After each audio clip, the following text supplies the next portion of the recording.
বুজুর্গদের সম্মান করতে শিখুন, নামকে বিকৃত করা থেকে বিরত থাকুন।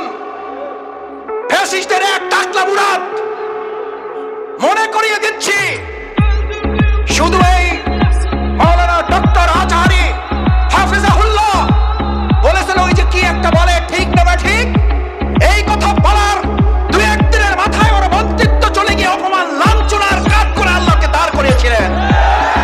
আজ যারা আজহারিকে আজহারি কিংবা ফাজাহারি বলেন, আপনাদেরকেও লাঞ্ছনা এবং অপমানের শেষ ঠিকানায় পৌঁছে দিতে ওই আল্লাহর সময় দরকার হবে না। কি বলেন? আমরা জানি না আপনারা এগুলো বুঝে না নাকি না বুঝে, নাকি শয়তানের পাল্লায় পড়ে বলেন। মাওলানা ডক্টর আজহারি এই বাংলাদেশে কোন দলের সম্পদ নয়।